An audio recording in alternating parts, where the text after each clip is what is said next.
Being grateful that you do so, especially when you make certain affirmations. This is a skirt set, a short set by the way, so I can have a little more freedom, and I'm grateful because I actually had some work to do at Amore's after school today, and I said let me wear something real comfy. But this is even funny. I'm talking about my outfit because today what I wanted to discuss was really just this energy of the third and fourth chakra. We already went through the first and second, and the reason why I wanted to just basically highlight the third and the fourth chakra and the importance of these energies in our body and where most of our illnesses and our ailments come from. You might hear a little bing, bing, bing. We're gonna go with it like it's music in the background. As soon as I steady myself, there's usually some chaos that ensues or something that starts. And that's not to feel bad about who you are or, hey, I bring drama. No. Sometimes things can be magnetic or can be energy changers. And my energy, especially if you're a highly melanated person, it's almost like carbon walking into certain frequencies. And when that happens, certain things might shut down, certain things might have to realign itself. And I started thinking, again, outside of the self, not taking things personal, and not thinking that the world is conspiring against me, you know. But back to the third and the fourth chakra. The reason why, I'm gonna probably take my shoes off and put my feet in the water. But the reason why you want to just start to connect with that energy. The third and the fourth chakra has everything to do about identifying with oneself and what sacred contracts that you hold dear to yourself, right? So when we say contracts, what we mean is like your belief system, the things that you hold dear to yourself, the things that you believe in, the things that you don't want to compromise. We can call them as well our spiritual truths, the things that we hold dear to ourselves, that we don't want to compromise or feel as though we need to let go of. It's not necessarily personality traits. It's a lot deeper, and I was kind of waiting for that to go. Now I don't have to scream as much. It's a lot deeper, and these spiritual contracts tie into what we talked about the other day, which was just the second chakra, which is our tribal connection to this earth. What culturally do we believe in? What things had an impression on us that, of course, carry throughout not only our teenage life, but our adulthood. And moving into the third and the fourth chakra, I literally hold my stomach, not only as a Virgo, of course, rules the small intestines and the abdomen, but thinking about that, what connects us, our stomach, that intuition, the thing that says, you know, I can't, that intuition that people often either quiet or aren't even really in tune with, that's something that we want to really connect with and ask ourselves, have we betrayed certain things that we hold dear to ourselves, or what are our belief systems? A lot of people don't really know themselves, and that's okay. But in a world like the way in which we live today, it can be a lot. Let me take a dip. Oh my God, it feels so nice. It can be a lot. Imagine, this is so freeing for a city girl, let me tell you. It is amazing. But I dip my feet in and I take them out quite quickly because we don't know. There could be crocodiles, alligators, and that's what makes me a city girl. As I see two little bubbles on the other side and something just jumped. Hey, remember I talked about carbon? Anyway, respect the waters.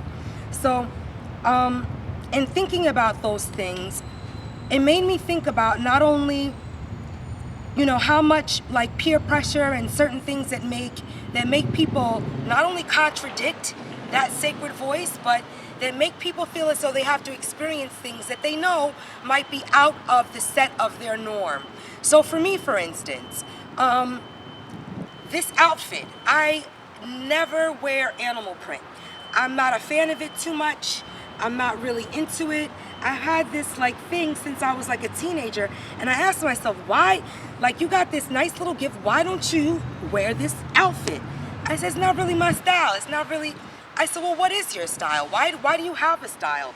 Like, what are you talking about when you say that to yourself, Celina? It fits you, it's got a nice little back, like, wear the things in your closet because you have them, not because you need to be going on an event or like all these rules we make up for ourselves. That is the extent for me where I'm like, okay, I can work outside the confines of what I created for myself to be comfortable, right? Check. That has nothing to do with me really kind of portraying certain things that might be deeper to me. So for instance, sometimes people meet people and they're like, wow, he really desires me, he's really attractive, you know, we're having great conversation, a month has passed, you know, I need to, I'm feeling a little lonely, I'm gonna have sex with this guy. That isn't something that I've would allow myself to experience, not because I'm not like an adventurer. I'd go mountain climbing, scuba diving, I'd probably even jump out of a plane. But to make a sacred contract where I'd allow someone to be inside of myself and to allow that imprint, something that I know I'm gonna carry for the rest of my life, that's not something that I'm comfortable with. And that's okay with admitting. A lot of people do certain things or discover themselves through their sexuality or through this third and fourth chakra, and it can cause a lot of issues for, you know, in your future. Meaning that it's not always wise to activate on what you feel without having the wisdom and the knowledge to back it. You know, we're such emotional beings, and we have desires and we have wants and needs, and all of us do. But when you are sacrificing and when you are compromising your own sacred contracts to have these certain feelings or to satiate that certain aspect of what we call an emotional need, you have to be very careful and figure out who you are and what you're willing to invest and what you're willing to do very, very early in the game, because, you know, beauty and being desired is extremely easy. But what is not easy is finding a unique space with someone where not only you feel that you can share not only the light aspects of your personality, but the things that you sometimes aren't always proud of. You know, the nature, the part of yourself that isn't willing to always be so forgiving. And what I mean by forgiving, it doesn't mean that you don't forgive someone for what they do, but I can be a very forgiving person, but then go, you know what, I'm not gonna mess with them like that. So much so that the other day I was tested with this, and this is gonna go right into listening to your intuition. You know, I always am like, wow, it'd be great to have, you know, certain feminine friendships and all these things, but when you get older, you realize that these things require an invested amount of energy. And when you're not mutually met, meaning when you feel as though you're calling someone more, you're there for somebody more emotionally, you're always listening to someone else's grievances, you're always providing advice, but you really feel as though that's not the other person's fault per se. It's great to give advice and to be there for other people, but like the balance with water, with hot and cold, you also want to be in a space where you can be honest with yourself and say, I not only want to surround myself and be around people that I give advice to, but I also want to be humble enough to attract the energy that I can grow from and that I can learn from and that I can also seek advice from, right?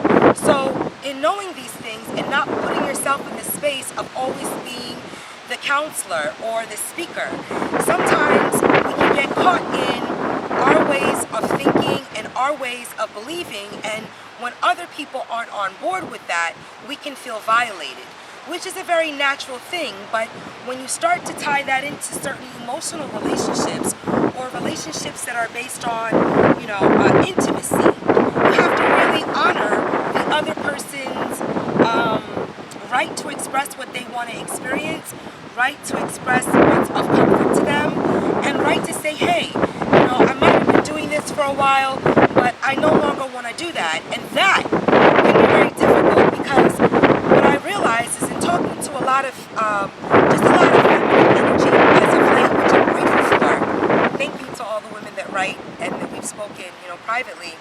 What I'm grateful for is realizing that a lot of women are scared, so much so that they often partake in certain relationships and in certain agreements with people out of fear of not keeping up that union or keeping up that relationship or keeping up that sexual act that's becoming, that becomes feeling good. When you're in a space where you share certain mental energy or you're aware of mental energy existing, it's of you to make that choice to say whether you want to exchange that with someone or not. But when you do start to exchange mental energy, not just desires and conversations about how you guys feel about each other sexually, but now you're exposing and you're sharing things that might have happened in your childhood, things that happened when you grew up, things that are a lot more colorful, that detail all those black and white aspects about yourself.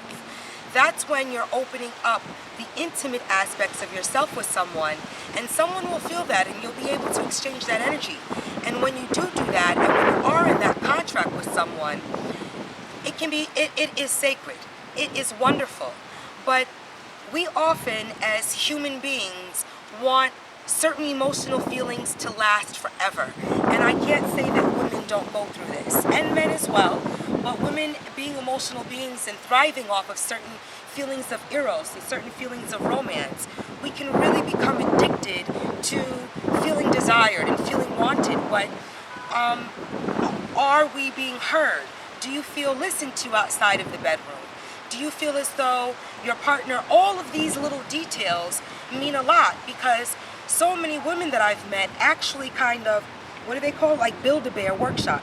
They kind of deal with each individual for what that individual can give them. So like, okay, this guy is great for going out to eat with, this guy is great to have sex with, this guy, they compartmentalize what they like about certain individuals. And we've all done it at one point or another.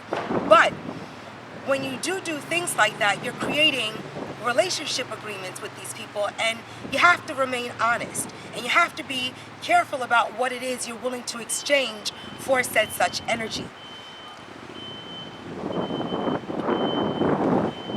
So like for me, again, an outfit change is a lot easier for me than changing like a whole group of peers. That doesn't mean that I don't enjoy traveling. That doesn't mean that I don't enjoy new energy.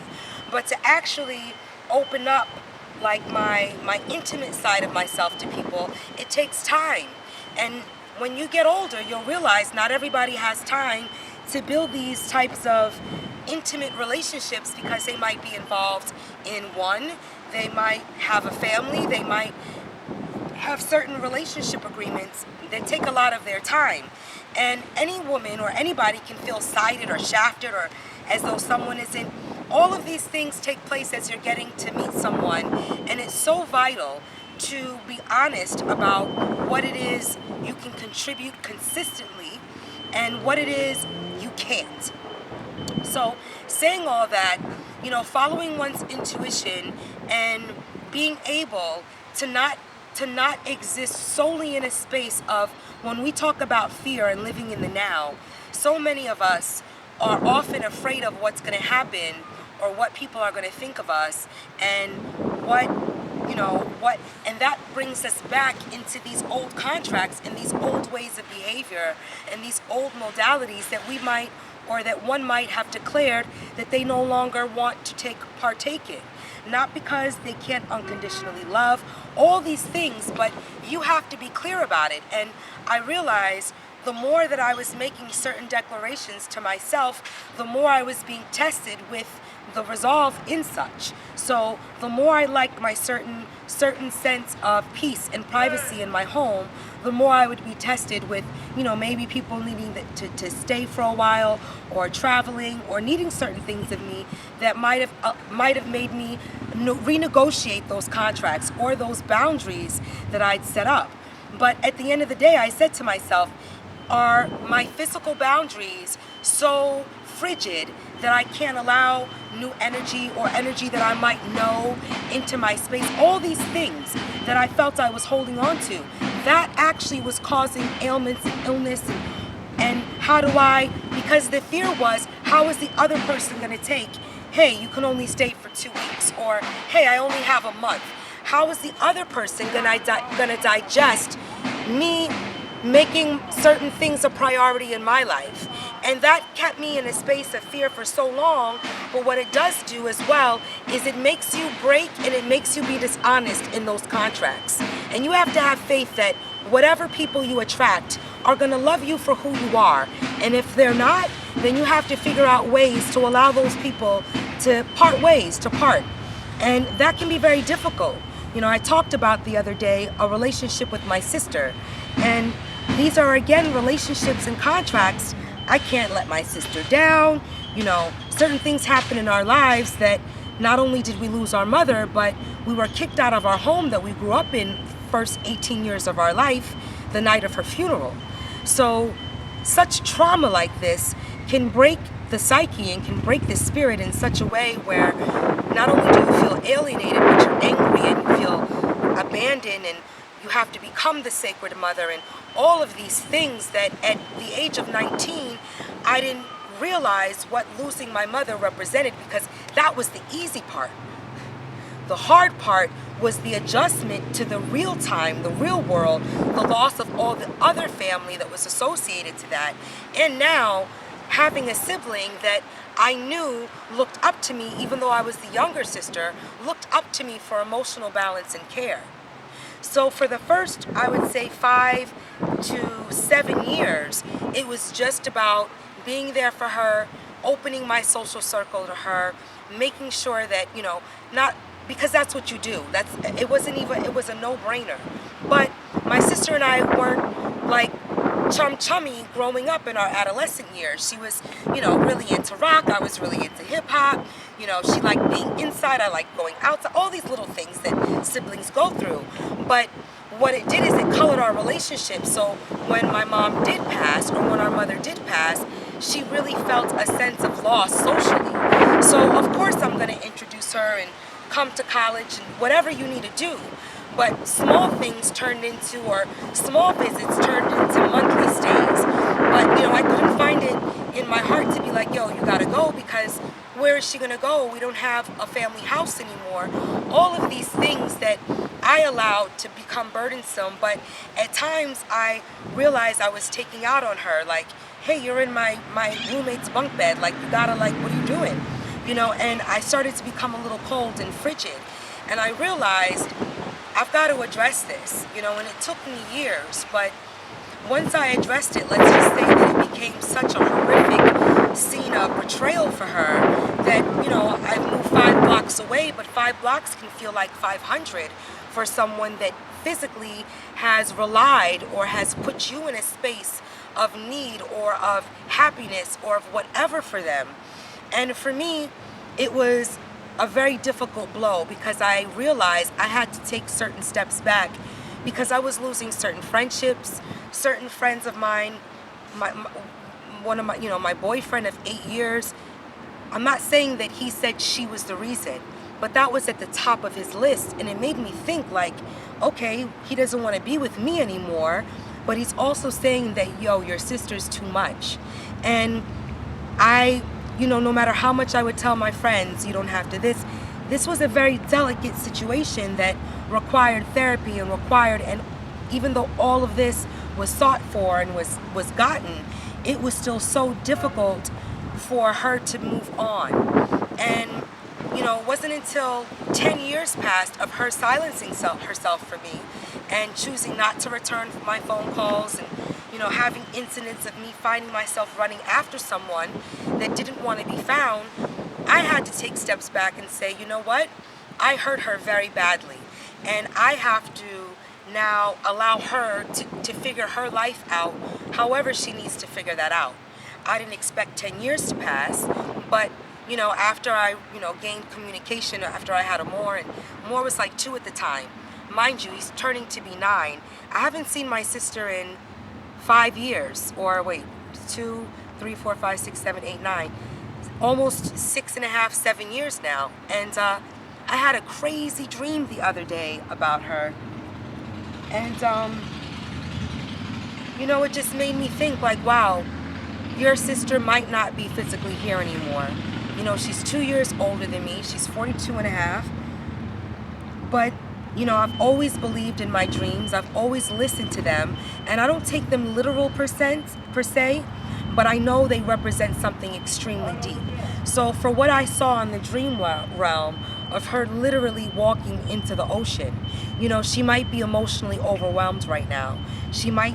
Those might be the things, but it could also be a literal translation. And until, you know, I put the call out, I Facebooked, I messaged, but that was months ago, and I still haven't heard anything. So I had to come to peace and say to myself and cry and go through it and go, you know, I failed my mother. But my sister also came here on her own journey, on her own frequency. And it was causing me heartache to such a degree that I wasn't sleeping through the night. I was crying so much and using that as an excuse to punish myself. And I had to say, okay, if she is, what can I do right now? What is it that can I do to A, bring her back? How am I going to take care of the one that is alive, my son that is here? How am I going to take care of myself so that I don't find myself breaking down and all of these things that we talk about? And it's very, very difficult, right? But if I don't want to be sick, then I have to admit to myself that, yes, I may have been cold and I may have, you know, said certain things like, yo, you can't start off each sentence with the death of our mother, and you can't. That might be what she wanted to do. I should have maybe given her the freedom to do all of that, to exist in the past, to always use that as a springboard to create conversation, right? But that's not what I felt to do. And because of that, it created a distance and a separation, and I have to take responsibility for said such. So as all these distractions take place around us in life, how are we going to focus? How are we going to say, what am I not willing to give up? Because those contracts, no matter who, no matter what group, no matter what affiliation, those contracts are so important to keep and so important to listen to and to not ignore, and to be able to say, well, whatever anyone says, it might be true. I might not ever find a whatever. I might not ever be in the, but should I function in fear of that and then entertain all this energy that doesn't feel in alignment with my spirit, alignment with my dreams, with my higher self? Absolutely not. And I knew that, but in knowing that, that was going to come with so many tickets, so many things.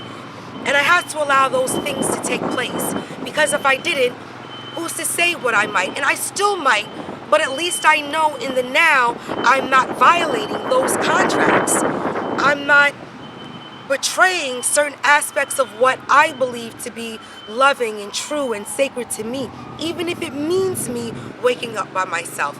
Even if, oh my God, I don't know if you heard it. Huge fish. Like, oh my God. Huge. I sounded mad white right now. Like, oh my God. But that shit was mad huge. I just be happy you don't be no crocodile. No crocodile tears. But all of that, we go through crying. That's the next thing about the emotional body. You gotta give yourself permission to feel as much as you do. You know, don't take Xanax, get off these prescription pills. What you have to do is say, okay, I'm gonna be up for a couple nights. Start drinking some tea, go back to the medicine cabinet, drink certain things that calm your spirit, drink, you know, the lavender, all the stuff that's gonna calm you at night. Make sure you take baths with Epsom salt and goat's milk. Condition your hair 3 times a week. Wear flowers, buy yourself roses. You know, love unconditionally in ways that you can without compromising certain things that are of truth to you. Write down certain things that violate those sacred contracts, even if they equate to people that you love or people that are in your family that you feel. The only people that I feel honestly is my son, that I have to be at and sacrifice for, because that's my child. That's what you do. And Amor has never been a burden, and he never is. And you know, when you choose to have a child, your needs and your priorities and what you want to do, they definitely, another jumping fish, they definitely go out the window. But that doesn't mean that other things don't come in, meaning, you know, recycling that sexual energy and creating more, or listening to more music, or stepping out of your comfort zone and taking a trip somewhere by yourself for a week, or not living in the fear that you've got to exist around people that you've identified yourself through. What I know more than anything is following the easy and the safe is really functioning in the fear. When you kind of go off the grid and do the unthinkable, and I don't mean like, have sex with 10 men in 10 months. No. What I mean is do things and read books and travel and make food and learn a language and do things that you want for your own spiritual growth that has nothing to do with outsourcing another energy. And that doesn't mean that, hey, we need to be by ourselves in the world. I wish for everyone to fall in love. I wish for everyone to find someone that is willing to listen and is willing to also say, hey, that could be possible. I think the huge thing in relationships is when we bring up certain issues, the denial or the resistance of thinking that we can be a certain way or we can come off. Listen to your partners. Don't shut them out. Don't make them feel like their thoughts are crazy or, what they're feeling emotionally is out of whatever. If it can be, of course, if it's in reason. I'm talking in reason, of course. But, you also want to be able to say, what is it that I'm so seeking that's not within myself? Because if someone says, hey, it's kind of weighing me down, that means that something about whatever might be heavy. That doesn't mean that you're wrong or that you're bad. What it means is that you might have to go for bike rides in the morning before you have sex, or have sex and go for a bike ride, and not just use sex as that permission slip to sweat or to think. Use it as an addition. It should always be an addition, but it should never be the groundwork. It should never be the seedlings. If that's great, then that's wonderful. But the more you get to know someone, the less the sex is necessarily a highlight. It becomes the icing on the cake. But you don't eat dessert every day. You don't have to gouge yourself like that.